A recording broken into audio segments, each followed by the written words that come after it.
Olá, galerinha, vidinhas da Promare, tudo bem com vocês? Eu espero que sim. Hoje estou aqui dando continuidade ao nosso livro Menino Marrom do Ziraldo. Vamos lá, parte 2 do Menino Marrom. A gente já sabia que ele tinha um amigo, né, gente? Um parceiro. E agora vamos lá. Como diria o Riacho, tão festeiro, tão brincante, tão espelho, que menino é esse aqui? Esse aqui é o menino cor-de-rosa. Bem, as crianças não são exatamente cor-de-rosas. Elas têm essa cor em desenhos, em livros infantis. O problema dos poetas é que a cor da pele não tem nome exato. Quando, por exemplo, faço uma ilustração para um livro e faço um desenho com traços pretos sobre o papel branco, eu indico as cores com traços pretos sobre o papel branco, eu indico as cores que quero para o detalhe. E aí anoto a lápis, lado a lado, para o técnico da gráfica colorir meu desenho com o seu sistema de filmes coloridos. Um dia mandei o desenho de um personagem para ele e marquei do lado as indicações das cores que eu queria. Quero amarelo na camisa, verde escuro nas calças e cor de pele no menino. O técnico da gráfica me ligou de volta. Escuta, senhor, quer cor de pele branca ou cor de pele marrom? Que cor de pele? Como esse menino que entra agora na história era muito clarinho, o mesmo clarinho que serve para indicar dentes brancos serve também para indicar a cor da pele. Todo mundo achava que ele era cor-de-rosa, principalmente porque ele tinha o rosto muito coradinho, que ele era um menino muito bonito. Acho que dá para ver pelo desenho, não dá? Tem algumas diferenças do menino marrom. Aliás, tem algumas, muitas. O cabelo dele era amarelado, mais para amarelo do que para castanho, lisinho, como rabo de cavalo, que muito fino. Caía na testa e dançava com o vento de tão leve. Os lábios eram fininhos, como um risco debaixo do nariz. O nariz era pontudinho e os olhos eram meio azuis, meio verde, meio castanho, dependia do dia. Sua cor mudava da luz da manhã para a tarde. Mudava se ele estava na serra, no meio do mato ou na beira da praia, se era dia de chuva ou se era noite de lua. Toda a expressão do menino cor-de-rosa estava nos olhos, que brilhavam de alegria quando ele via chegar o menino marrom com as ventinhas do seu nariz se movendo, também pedindo mais água. Depois da escola, eles estavam numa escola pública, no pré-primário ou no jardim, não sei bem. Os dois voltavam para casa e brincavam o dia inteiro. E como inventavam moda. Vou contar uma história dos dois, de quando eles ainda estavam aprendendo as primeiras letras. Uma história ótima. Eles já sabem que A era A e que B era B, que C era C e assim por D, ou melhor por diante. Nas páginas do livro, dos dois tinham lá desenhos das letras grandes com a pequenininha do lado. Um dia, um menino cor-de-rosa viu o menino marrom chegar, segurado pela mão do pai, e vendo assim, ao lado dele, disse: "Ei, você é minúsculo do seu pai."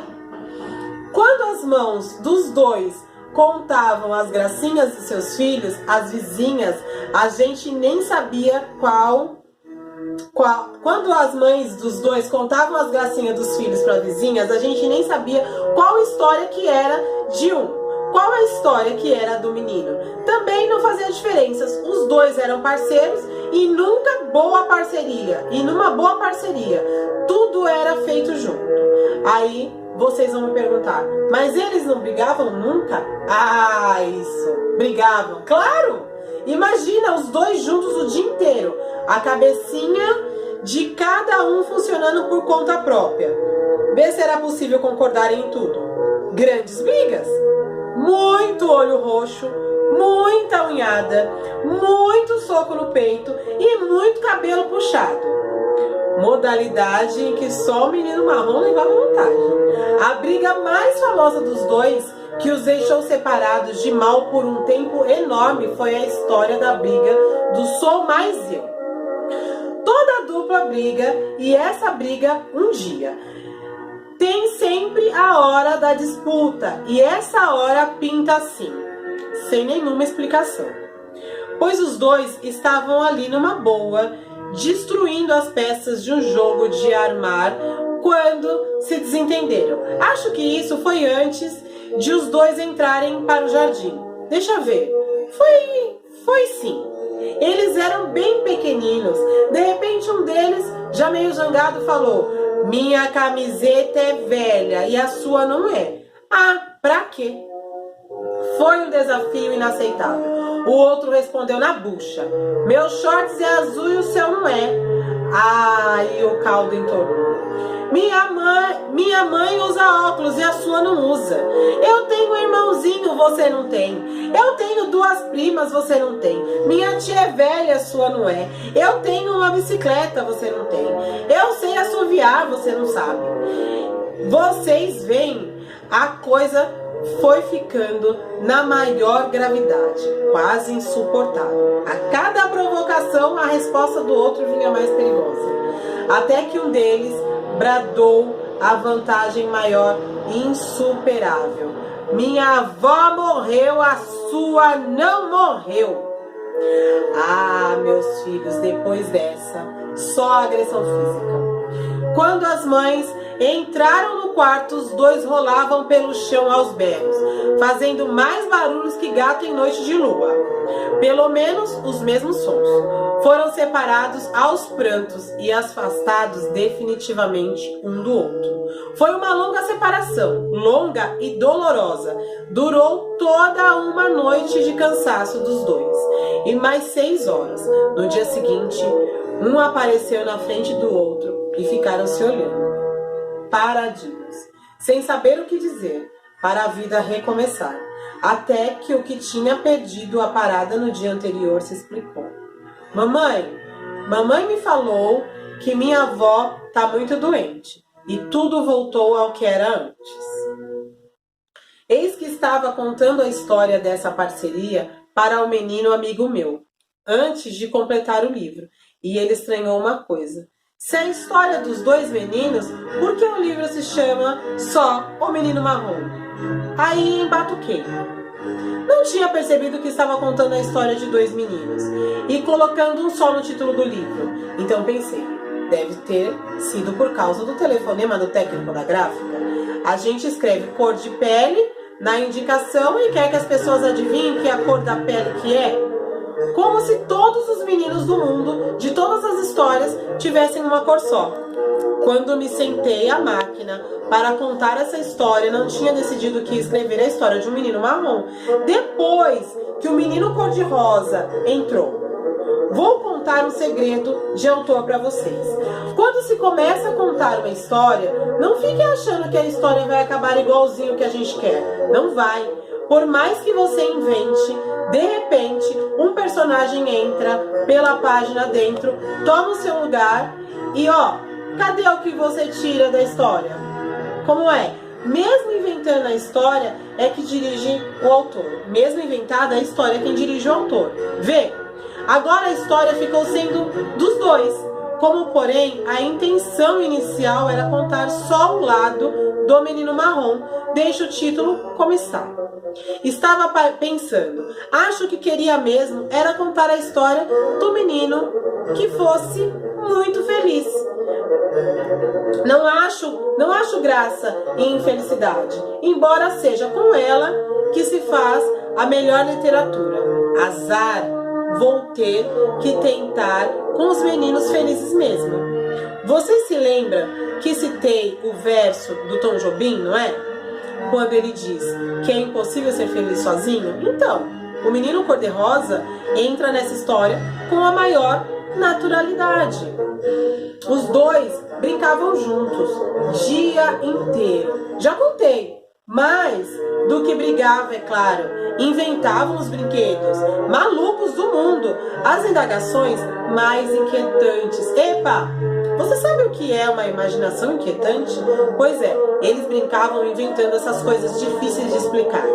E outras menos complicadas, se bem que muito interessantes. Um dia os dois resolveram descobrir como é que os personagens entravam dentro do vídeo de televisão.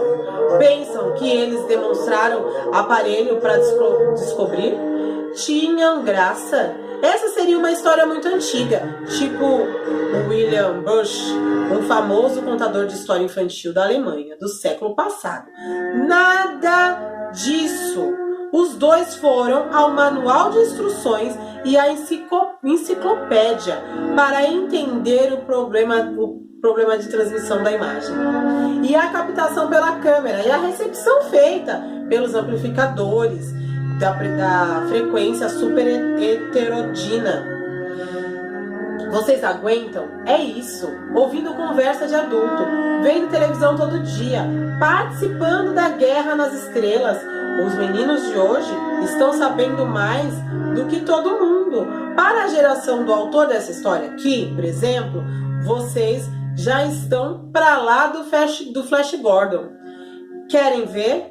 Outro dia mesmo, os dois amigos estavam vendo um filme interplanetário e apareceu um desses heróis intergalácticos aí, descendo com sua nave num planeta qualquer.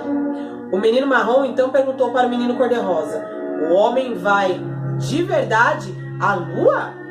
E o menino cor-de-rosa respondeu: atualmente não. Assim mesmo, atualmente não. E completou: eles iam antigamente.